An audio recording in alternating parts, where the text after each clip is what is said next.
कहते हैं कि मन हल्का तब होता है जब आप अपने दिल की बातें किसी से शेयर कर कर या बात कर कर बाहर निकाल देते हैं। और आई थिंक चाहे वो एक रेडियो जॉकी हो या फिर वॉइस ओवर आर्टिस्ट हो, ये लोग भी तो यही करते हैं, आपसे बातें। Hey everyone, I am Ananya Srivastava and welcome to our YouTube channel V for innovative. पहले ना हमारे पास खुद को एंटरटेन करने के बहुत ही लिमिटेड सोर्सेज रहते थे, लेकिन जैसे जैसे टेक्नोलॉजी बढ़ती रही, हमारे पास टीवी शोज, मूवीज से लेकर वेब सीरीज, रेडियो शोज तक अब बहुत सारी चीजें हैं जिससे हम खुद को एंटरटेन करते हैं। और ये सब जब इंक्रीज हुआ तो इंक्रीज हुए हमारे पास जॉब ऑप्शंस। जैसे अगर मैं टीवी, रेडियो, मूवीज या फिर वेब सीरीज की बात करूं तो एक वॉइस ओवर आर्टिस्ट और रेडियो जॉकी बहुत ही ज्यादा इम्पोर्टेंट रोल प्ले करते हैं। और अगर हम अपनी कंट्री का मल्टीलिंगुअल नेचर कंसिडर करते हुए चलें तो अलग अलग रीजन्स के और लैंग्वेज चेंज हो जाने के कारण भारी मात्रा में वॉइस ओवर आर्टिस्ट और रेडियो जॉकी की जरूरत पड़ती है। तो आज की इस वीडियो में मैं आपको बताऊंगी कि आप कैसे एक अच्छे रेडियो जॉकी या फिर वॉइस ओवर आर्टिस्ट बन सकते हैं। उसके लिए हमारी वीडियो को एकदम आखिरी तक देखिएगा।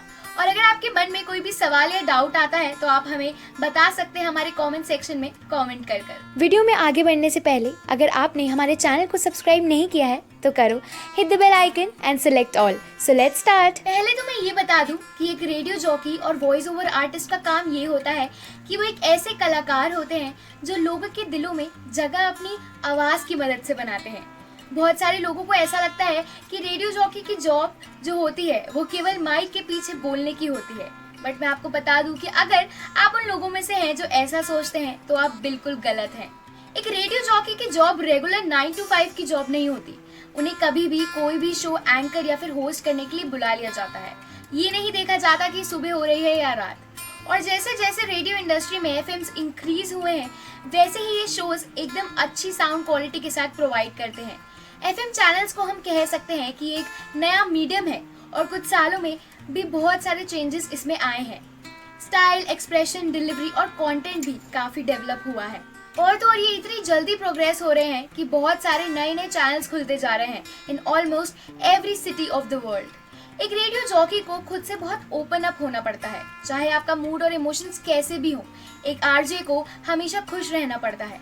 मुझे याद है कि जब मैं अपनी इंटर्नशिप कर रही थी रेडियो मिर्ची से, तो मेरे प्रोग्रामिंग हेड ने मुझसे एक बार कहा था कि अगर आप एक अच्छे वॉइस ओवर आर्टिस्ट हो ना तो आप अपने आप में ही एक अच्छे आरजे बन सकते हो। कमर्शियल रेडियो स्टेशंस की जो इनकम होती है वो उनके एडवर्टाइजमेंट्स पर बेस्ड होती है और उनके एडवर्टाइजमेंट्स के लिए वॉइस रेडियो स्टेशन के आरजेज ही देते हैं वॉइस मॉड्यूलेशन करके। एंड बिलीव मी, ये जॉब बहुत ही फन जॉब है, बहुत एंटरटेनिंग और बहुत ही इंटरेस्टिंग भी। अब मैं आपको बताती हूँ कि आप कैसे एक सक्सेसफुल रेडियो जॉब बन सकते हैं। तो सबसे पहला स्टेप तो ये होता है कि आपको अपने ऑब्जेक्टिव में क्लियर होना पड़ता है और आपको अपनी आवाज और वॉइस पर कंट्रोल होना चाहिए। आपको बहुत हाई लेवल की एजुकेशन की जरूरत नहीं होती एक आरजे या फिर वॉइस ओवर आर्टिस्ट बनने के लिए। कुछ स्किल्स और बेसिक एजुकेशन आनी चाहिए और वो जरूर से उसके बारे में आपको पता होना चाहिए।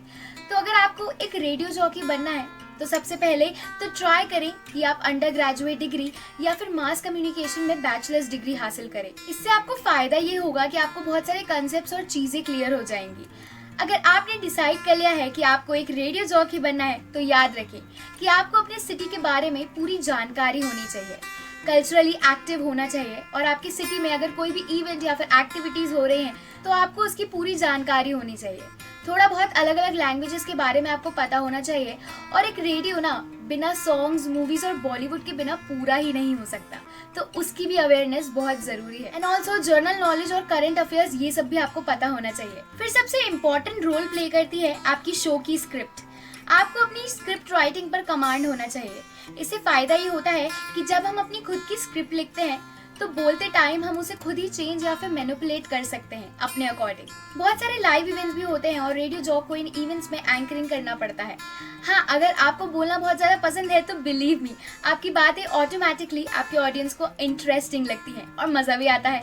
आपका reaction on the spot spontaneous रहता है, तो मेक श्योर कि आपको लोगों से बात करने में खुशी मिले, हमेशा नई नई चीजें जानने का मन करे। आपकी ओरिजिनल स्टाइल खुद की होनी चाहिए जिससे आप खुद को प्रेजेंट कर सके और आपकी शो की जो लिसनरशिप है वो तब बढ़ेगी। जब आप अपने शो में थोड़ा सा humour, mimicry, local dialect, comedy या फिर इमोशंस अच्छी तरह से यूज करोगे ना, तो वो चीज़ अपने आप बढ़ जाएगी। अगर आपको जानना है कि और प्रोफेशनली कैसे काम होता है, तो सबसे बेस्ट है कि आप किसी अच्छे रेडियो स्टेशन में इंटर्नशिप करें। इससे आपको प्रैक्टिकल एक्सपोजर मिलेगा और कॉन्टैक्ट्स बनाने का मौका भी मिलेगा, क्योंकि इस इंडस्ट्री में आगे बढ़ने के लिए ना कॉन्टैक्ट्स की बहुत ज़्यादा नीड होती है।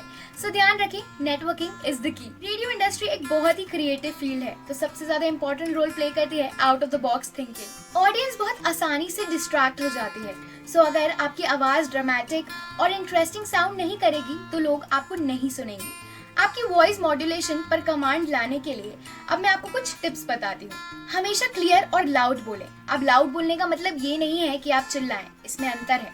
आपको ध्यान रखना है कि जब भी आप कुछ बोल रहे हैं तो हर वर्ड क्लियर सुनाई दे और आपकी आवाज़ कभी भी बीच में क्रैक ना हो, क्योंकि इससे ना ऑडियंस का इंटरेस्ट जो होता है वो लूज हो सकता है। वेरिएशंस की प्रैक्टिस करें। आपको बहुत सारे यूट्यूब चैनल मिल जाएंगे जो आपको बताएंगे कि कैसे आप अपनी मन चाहे वॉइस क्रिएट कर सकते हो।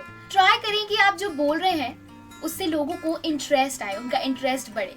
कुछ वर्ड्स ना बहुत ही पावरफुल होते हैं, लेकिन उनका इम्पैक्ट तब तक नहीं होता जब तक वो वर्ड्स को अच्छे से बोला नहीं जाए। तो इस चीज़ का बहुत ध्यान रखें। जब आप कुछ अपने ऑडियंस को बता रहे होते हैं तो ट्राई करें कि वो आपकी बातों से कनेक्ट कर पाए। इससे उनका इंटरेस्ट बना रहता है और भी बढ़ जाता है। आपका कंटेंट इम्पैक्टफुल हो और बोरिंग ना लगे, इसलिए पॉज का इस्तेमाल करना बहुत ही ज़रूरी है। अब ये कैसे करना है, कहाँ करना है, ये आपको पता होना चाहिए। इसमें दो तरह के पॉज बहुत ही ज़्यादा इंपॉर्टेंट होते हैं। पहला कि आप अपने इंट्रो के बाद पॉज दें, और दूसरा कि जब आप एक टॉपिक से दूसरे टॉपिक पर स्विच कर रहे हैं तो पॉज दें। और सबसे इम्पॉर्टेंट, आ और का कम यूज़ करें।